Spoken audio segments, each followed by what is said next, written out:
Hello and welcome back. Badraven here. We are going to do a video today on video stores. Video stores are the thing that really got me into collecting movies. I got my video collection to my left over here that you can't see, but it really started me off in the right direction of appreciating movies on video.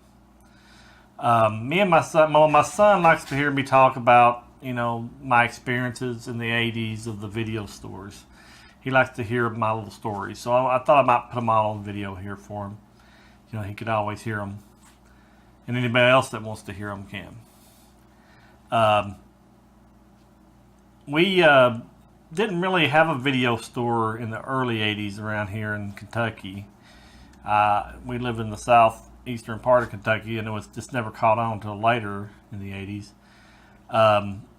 But when we would go to Florida every so often. See, my sister Sharon lived in Florida at the time, had a house there, and we'd visit her and go to Disney World. And I think the summer of '84 time period, or '85, somewhere in '84, I think, we went to her house, and she had got a video cassette player, VHS player from Sears. And back then they were really expensive. I forget what she paid for it, but it was really high, and she was paying payments on it and stuff like that. And she's like, when we go to the video store and we can rent a movie. And I was like, video store? Those words had no meaning to me. I didn't know what she was talking about. I didn't even know about a machine that would play movies. So I was like, I didn't know what to think. She's like, there's a place you can go, and you have a membership, and you go in, and you pick out a movie you want to see, and you pay for it, and you take it home, and you bring it back the next day, or however many days you rent it for. And I was very, very intrigued as a young fella, because back then, only movies you saw on TV were edited, down for television, and you might get a pay service like the Movie Channel or HBO or Showtime or something, but we never could really afford that, so we didn't get to see uncut movies, So I was all up for going to the video store, whatever the heck she was talking about. So she took us over there, and you walked in the door, and there was like aisles and aisles of movies. I mean, it was like I died and went to heaven. In movie heaven, that is. And they had it all sectioned out. You got your new releases, you had your horror, you had your comedy, you had your sci-fi, your action. All that stuff was all categorized for you. And I remember just like didn't know which one to pick. They said, you pick something that you want to watch, and we'll watch it. And I think I saw Kroll on VHS, and I picked it immediately. And then some of my sisters picked some other movies, and we watched them when we got home. And I was like, this is the most incredible invention ever, where you can watch a movie whenever you want to watch it. It ain't like when the TV wants to put it on, or something like our programmer wants to put it on, like the movie channel and stuff. It's like what you want to watch at that time. You can stop it, you can go to the bathroom, come back, get you a snack, and then finish watching it. You can watch it all the way through, then turn it right back on and watch it all the way through again. Rewind it and watch it all the way through again. I mean, you could watch it 12 times before you had to take it back, whatever minute length of time that you could, So I was like happy. I was very happy. So on the way home from Florida, my sister Janice said we should open up a video store in Badraven, because we had never seen one up there. That's why we didn't know what it was. And we didn't have the money to do it. We thought that would be a great idea, but, we still didn't have the money to do it. Well, it wasn't about a month after we got back, a video store opened up in Badraven without us. So it was called Video Etc. And it was a small, one of those rent where you, like store sections, what you call it, like a Trademark shopping center where you have like little stores in there. Little small store. May have had maybe 30 movies, I guess, on either side. Very, very small startup. And for one reason, nobody had VCRs. I mean, I never saw a VCR for sale at Walmart or whatever. I don't even know if we had a Walmart back then.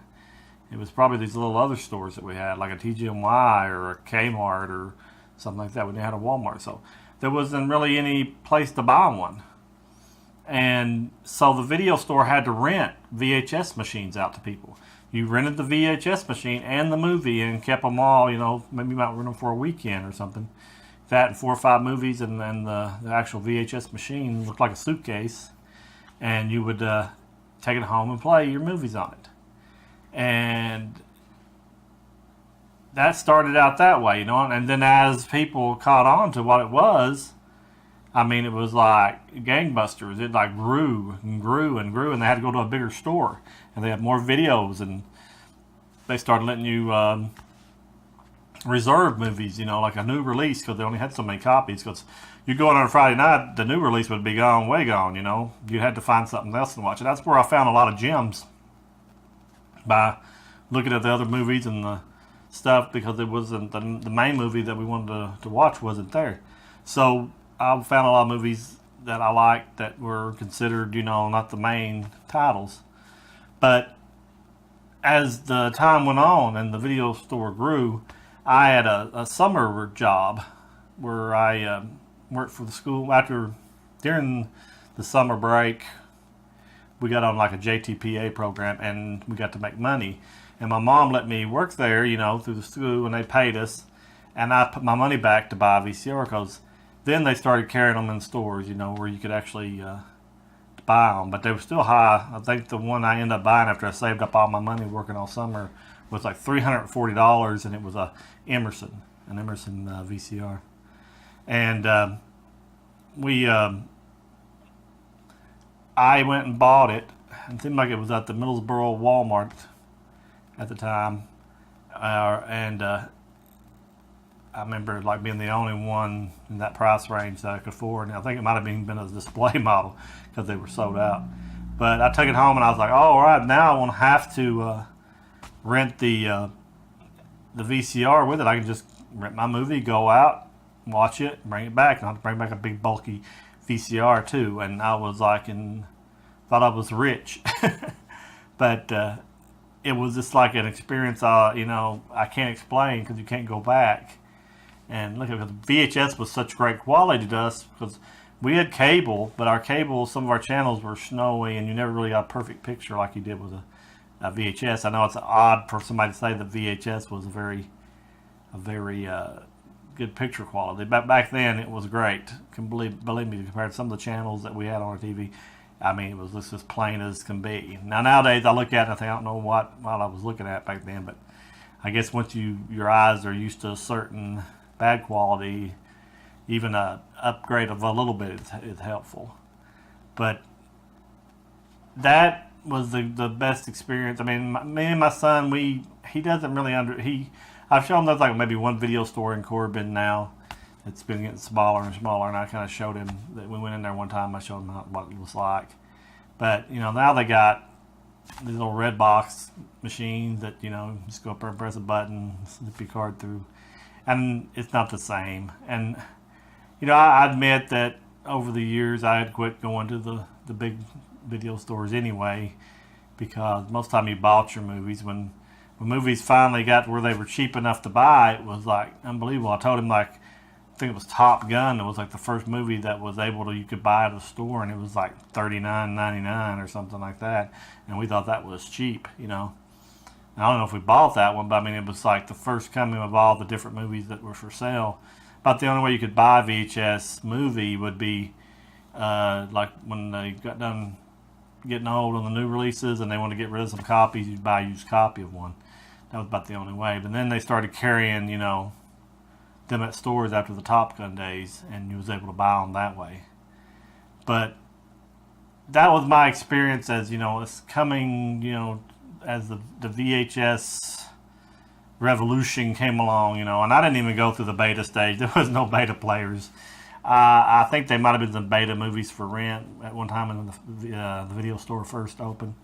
But I never even got into that war, between buying which brand, because VHS was the only thing we really knew and really could afford, and I guess that's why they won the format wars anyway.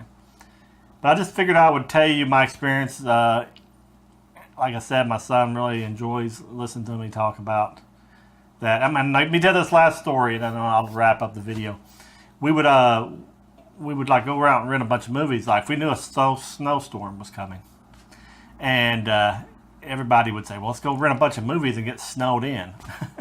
So my brother-in-law and Lloyd and my sister Carolyn and all of us would go down there and risk life or limb if we had to and get a bunch of videotapes, and we would come back home and we would like all huddle up to watch endless hours of movies, and that was such a great fun.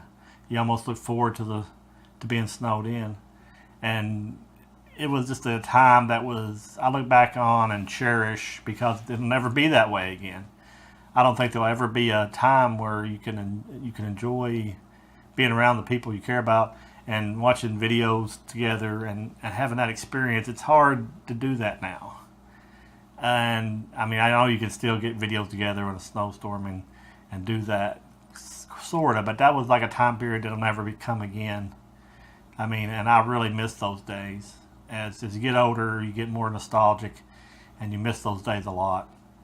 But I just want to hear your comments on your video store days and what you thought about them. I mean, you may be too young to really have a video story, but if you are older like me and remember those days, just leave some stuff in the comment and tell me what you think, because they were great days, they were great times, and they are sorely missed. But I appreciate everybody watching the videos and telling people about the channel, because we have, we're growing. It's slow because it's a start, but we're hoping to get even more subscribers, and hope that we give you something that you can come back and watch more and more. But I want to say thank you and goodbye.